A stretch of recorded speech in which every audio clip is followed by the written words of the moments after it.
Au mois de novembre, parlons du tabac sans complexe. Dans cette quatrième vidéo consacrée à la vapoteuse, qui est intitulée « La vapoteuse sauve des vies », et ça j'insiste, c'est très important, nous avons actuellement la preuve que la vapoteuse a permis à de nombreux fumeurs d'arrêter de fumer définitivement grâce à cet appareil qui a été inventé en 2003 par un médecin chinois dont le père est mort d'un cancer du poumon.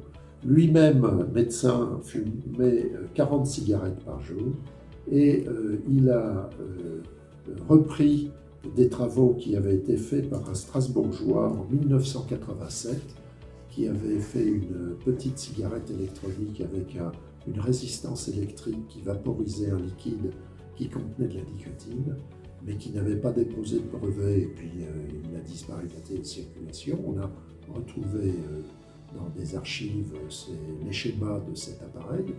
Donc ce Chinois a repris ce fonctionnement et a diffusé la cigarette électronique à partir des années 2004. Et moi, j'en ai pris connaissance en 2006, où je me suis posé la question si réellement le liquide n'est pas toxique, ça permettrait à tous les fumeurs de prendre la quantité de nicotine qui leur est nécessaire pour être en bon équilibre, et ça permettrait de sauver des vies. La vapoteuse sauve des vies. Mais qu'est-ce qu'une vapoteuse ? Alors, qu'est-ce qu'une vapoteuse? C'est un appareil qui contient de l'énergie électrique, un ordinateur, une petite résistance électrique pilotée par l'ordinateur et un réservoir de liquide dans lequel on met le liquide qu'on va vapoter.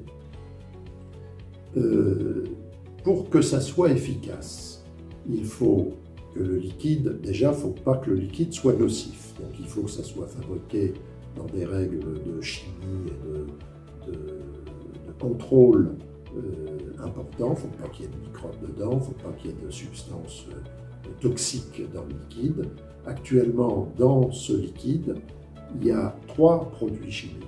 Il y a de la nicotine, du propylène glycol et de la glycérine végétale. Ces 3 produits, donc la nicotine, on en a suffisamment parlé, on parlera de la concentration tout à l'heure.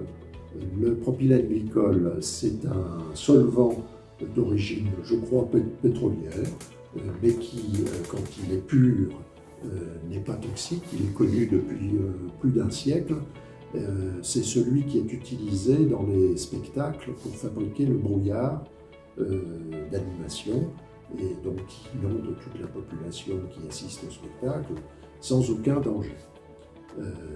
On ne connaît pas de danger de ce produit chez l'homme. Il est utilisé par l'industrie pharmaceutique depuis plus d'1 siècle également, et il n'y a aucun danger. Et la glycérine végétale, elle est elle est ajoutée à ce liquide pour donner l'impression aux fumeurs d'avoir une vraie fumée au fond de la gorge. Donc ça, c'est quelque chose, je ne conseille pas d'ailleurs d'en avoir beaucoup. Pour moi, la concentration en glycérine végétale, il n'est pas nécessaire qu'elle soit élevée. Comment réaliser une inhalation efficace avec une vapoteuse ? Donc il faut agir un petit peu différemment qu'avant. Il faut apprendre à faire une inhalation directe, complète et profonde. Alors je vais vous faire une démonstration, bien qu'on n'ait pas le droit de fumer dans cette pièce, mais pour que tout le monde comprenne, on va faire cette démonstration. Donc je répète, c'est un système électronique qui surveille la température de la résistance, et il faut effectivement régler la résistance le plus bas possible en termes de température pour ne pas fabriquer d'autres substances chimiques si on chauffait trop. La vapeur, c'est le produit chimique pur. La fumée, ça serait un produit resynthétisé à cause de la chaleur. Donc il ne faut pas mettre sa cigarette électronique à une chaleur trop intense. Là par exemple, je l'ai réglé à 6 watts alors que je pourrais monter à 80 watts. Et j'ai trouvé que c'était largement suffisant. Donc j'ai réglé la résistance à 6 watts, j'ai réglé la prise d'air de la machine au milieu, ça dépend des individus. J'ai mis du liquide dosé à 20 mg de nicotine, et c'est un mélange 50-50 de propylène-glycol et de glycérine végétale. C'est la proportion, 50%, 50%. Et je vais vous montrer ce que c'est qu'une inhalation directe. Rappelez-vous, quand vous fumiez, vous faisiez un mouvement en 2 temps. Un temps buccal et un temps pulmonaire, puisque avaler directement la fumée, ça vous faisait tousser, etc. Donc il y avait cette habitude de faire en 2 temps. Quand on vapote, il vaut mieux le faire en un seul temps et mettre la vapeur directement au fond des poumons. Je vous fais la démonstration, j'ai envie de fumer. Plutôt que d'allumer une cigarette, je mets en route cet appareil, je vide mes poumons et je fais une inhalation de l'air.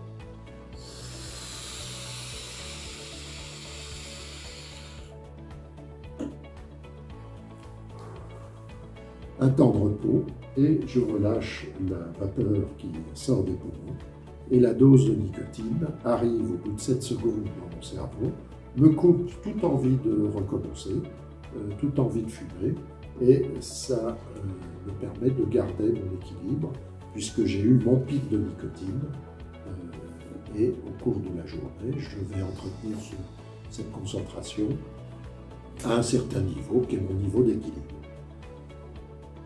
Alors vous allez me dire, oui, mais combien de temps on va prendre cette vapoteuse? Eh bien la question ne se pose pas. Certaines personnes, au bout de 6 mois, ayant retrouvé un meilleur équilibre, comme ils n'ont plus de monoxyde de carbone dans le sang, ils sont en meilleure forme physique, ils font plus de sport. Un jour, la machine casse, ils la laissent tranquille et ils sont débarrassés et du tabac et de la vapeur. Et puis il y en a d'autres qui ont besoin d'une certaine dose de nicotine pour leur équilibre. Il n'y a aucune raison de leur demander d'arrêter un jour. Alors ils le feront éventuellement si ils sont submergés de bonheur, de satisfaction, de plaisir ou d'accomplissement dans leur vie. Ils seront dans un état second qui leur permettra d'arrêter la vapoteuse, mais il n'y a pas de limite à la vapoteuse. On a quand même aujourd'hui presque 20 ans de recul. Cette vapoteuse est utilisée par plus d'1 milliard de personnes dans le monde et les scientifiques qui s'intéressent de façon rigoureuse à ce mode de prise de nicotine n'ont pas publié d'articles montrant une quelconque mortalité. Je ne l'ai pas dit dans la première vidéo, mais le tabac tue 70 000 personnes chaque année en France, et dans le monde, ça n'est plus 3 500 000 comme ce que je disais il y a encore 15 jours. J'ai lu un article scientifique qui nous annonce 7 millions de morts annuels au niveau mondial. Je pense qu'il serait opportun de prendre la mesure des choses et surtout de repérer les difficultés qu'on a à faire passer des messages dans l'intérêt des citoyens.